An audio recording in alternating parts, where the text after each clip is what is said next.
बिस्मिल्लाहिर्रहमानिर्रहीम। अस्सलाम वालेकुम नाज़रीन, मैं आमिर फ़ीक, आप देख रहे हैं मेरा Facebook YouTube channel Aamir political updates. नाज़रीन, आज 29 नवंबर है। नए आने वाले army chief general Asim Munir ने कमान संभाल ली है। उन्होंने अपने काम का बाकायदा आगाज़ कर लिया है। तो नाज़रीन, आने वाले चंद दिनों में उनको किस तरह के चैलेंजेस का सामना करना पड़ेगा या किस तरह की मुश्किलात दरपेश आ सकती हैं।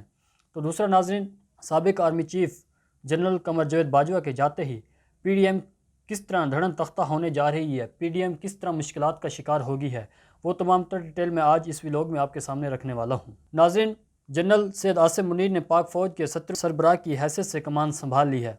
साबिक़ army chief general Qamar Javed Bajwa ने तकरीब से खिताब करते हुए उनको मुबारकबाद दी और पाक फ़ौज की कमान उनके हवाले की। साबिक़ army chief general Qamar Javed Bajwa ने खिताब करते हुए कहा कि वो अनकरीब गुमनामी में चले जाएंगे, लेकिन पाक फ़ौज से उनका रूहानी रब्ता हमेशा कायम रहेगा। साबिक़ army chief general Qamar Javed Bajwa ने तकरीब से खिताब करते हुए जनरल सैयद आसिम मुनीर, जो कि मौजूदा आर्मी चीफ़ हैं, उनके हवाले से बयान देते हुए कहा कि जनरल आसिम मुनीर से मेरी 24 साल पुरानी रफ़ाकत है। वो हाफ़िज़ कुरान होने के अलावा पेशावर, बासलाहियत और आला असूलों के काबिल अफसर हैं। मुझे यकीन है कि पाक फ़ौज उनकी क़ियादत में मज़ीद मनाजिल जो हैं वो अबूर करेगी और उनकी जो तकर्री है पाक फ़ौज के लिए वो मुस्बत साबित होगी। तो नाज़रीन, एक तरफ तो जनरल आसिम मुनीर पाक फ़ौज के नए सरबराह मुकर्रर हो गए हैं, लेकिन उनको इस टाइम कुछ चैलेंजेस का भी सामना है। जिस तरह आज TTP ने सीज़ फायर का मुआहदा तोड़ दिया है। TTP ने एक बार फिर से ऐलान जंग कर दिया है। कबायली इलाकों में, KPK में, मुख्तलिफ इलाकों में TTP ने अपनी सरगर्मियाँ फिर से जारी कर दी हैं। तो नाज़रीन, आने वाले चंद दिनों में जो मौजूदा आर्मी चीफ़ है जनरल सैयद आसिम मुनीर, उनका बहुत बड़ा इम्तहान है कि वो TTP को किस तरह कंट्रोल करते हैं या उनसे किस तरह मुज़ाकरात करते हैं। और दूसरा नाज़रीन, जनरल फैज़ हमीद, उन्होंने अपना इस्तीफ़ा GHQ रावलपिंडी भिजवा दिया है। वो जिन्होंने मार्च 2023 में रिटायर होना था, लेकिन उन्होंने अपने 7 महीने पहले ही मुकर्रर तारीख से रिटायरमेंट लेने का फ़ैसला कर लिया है और उनका इस्तीफ़ा मंजूर कर लिया गया है। इस वक्त जनरल फैज़ हमीद मुस्तफ़ी हो चुके हैं। नून लीग ने, PDM ने पंजाब असम्बली को बचाने के लिए एक बार फिर मंडी लगाने का इरादा कर लिया है। मुख्तलिफ ज़मीर फरोशों के टोलों को इकट्ठा किया जा रहा है ताकि किसी तरह भी पंजाब असम्बली जो है उसको बचाया जा सके। इसी हवाले से आज नून लीग के कायद नवाज शरीफ ने हमजा शहबाज को पंजाब असम्बली बचाने का टास्क दे दिया। नून लीग के मुताबिक जो अरकान पंजाब असम्बली के अरकान हैं, उनके दस्तखत अदम एतमाद की जो तहरीक है उस पर करा लिए गए हैं। जब भी हुक्म आएगा तो वो जो अदम एतमाद की तहरीक होगी वो पंजाब असम्बली में जमा करा दी जाएगी। वो एक अलग मौजू है, उसमें मैं बाद में आपसे बात करूँगा कि क्या तहरीक अदम एतमाद इस वक्त लाई भी जा सकती है कि नहीं, कानूनी नुक्ता नज़र क्या कहता है इस हवाले से, वो मैं आपसे एक अलग व्लॉग में बात करूँगा।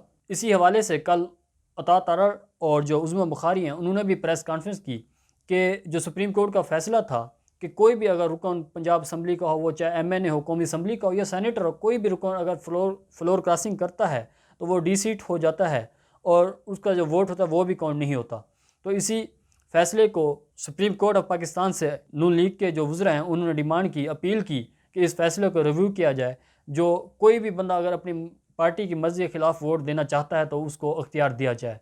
तो इस तरह अब बाकायदा जो प्लानिंग की जा रही है, सुप्रीम कोर्ट से बाकायदा एक इजाज़त मांगी जा रही है कि जो भी बंदा अपनी मर्ज़ी के मुताबिक अपनी पार्टी पॉलिसी के ख़िलाफ़ वर्जी करता है उसको बाकायदा इजाज़त दी जाए, वो खुलकर अपनी पार्टी के ख़िलाफ़ वोट दे सके। तो अब नून लीग या मौजूदा PDM है वो पंजाब असम्बली को बचाने के मुख्तलिफ हरबे इस्तेमाल कर रही है।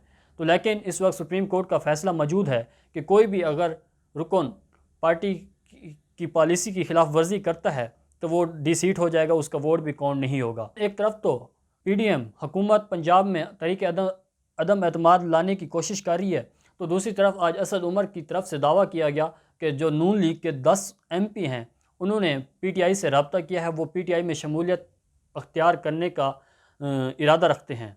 तो एक तरफ तो नून लीग का फॉरवर्ड ब्लॉक भी सामने आ चुका है, लेकिन उनकी जो तहरीक अदम एतमाद की कोशिशें इस वक्त वो जारी हैं।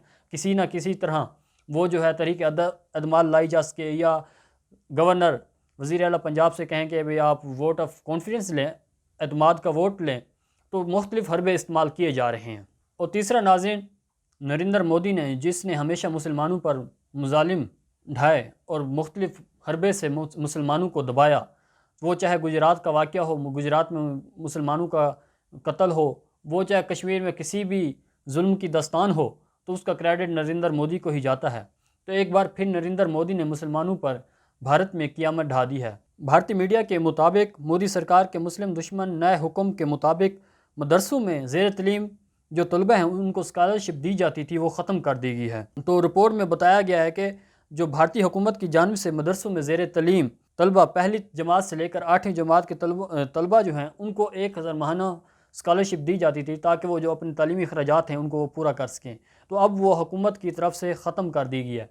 अब जो वहाँ पे तलबा ज़ेर तलीम है मदरसों में, तो उनका जो तालीमी मुस्तकबिल है वो दाव पर लग गया है। जो मुसलमानों के बच्चों को, जो गरीब बच्चे हैं जो मुख्तलिफ मदरसों में ज़ेर तलीम है, उनको स्कॉलरशिप दी जाती थी, एक गवर्नमेंट की तरफ से मदद हेल्प होती थी, तो वो अब बंद कर दी गई है। रिपोर्ट के मुताबिक गुज़श्ता साल, जो पिछले साल भारत में मदरसों के तलबा को जो स्कॉलरशिप दी गई थी, उनमें जो रजिस्टर्ड तलबा थे वो थे 16,558 तलबा को 4 से 5 लाख के लगभग कोई कीमत जो थी स्कॉलरशिप वो दी गई थी।